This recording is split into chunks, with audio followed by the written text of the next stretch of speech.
এক অলৌকিক ঘটনার সাক্ষী থাকলো শ্রাবণ মাসের শেষ সোমবার।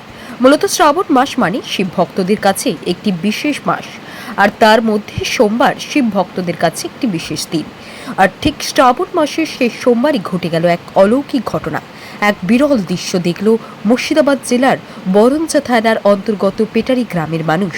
মূলত শ্রাবণ মাসের শেষ সোমবারে পেটারি গ্রামের মঙ্গলচণ্ডী মন্দিরের গর্ভগৃহে যে শিব ও মঙ্গলচণ্ডীর মূর্তি রয়েছে, সেই শিবকে জড়িয়ে ধরে বেশ কিছুক্ষণ পুজো নিলেন এক বিষধর সাপ। আর তারপর গ্রামের মানুষ একে একে সেখানে পৌঁছাতেই সেই সাপ শিবের পেছন দিকে আশ্রয় নেয় বলে দাবি করছেন ওই গ্রামের মানুষ। তবে 100 বছরের এই প্রাচীন মঙ্গলচণ্ডী মন্দিরে এই বিরল দৃশ্য দেখতে ভিড় জমিয়েছিল বিভিন্ন এলাকার মানুষ।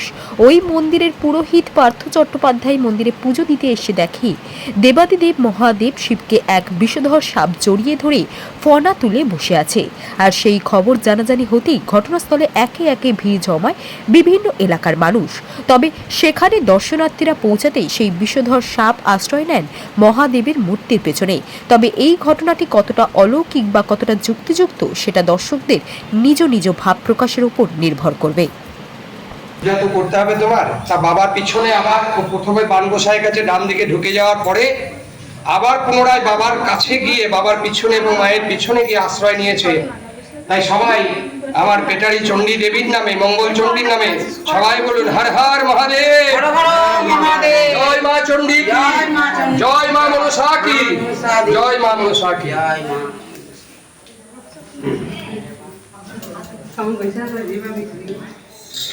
হ্যাঁ গো, কোনোদিন আমার দর্শন হয়নি। হরে কৃষ্ণ হরে কৃষ্ণ।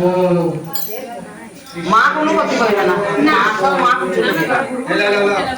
মাথায় ঠেকাও বাবা।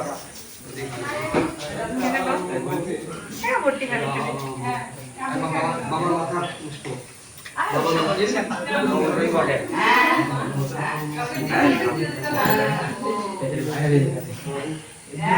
আয় আয় আয়, বাবার মাথার পুষ্প, সাপ আছে একবার ওইখানকার, সাপ বসে আছে ওইখানকার, মাথার পুষ্প, বাবার পুষ্প আছে।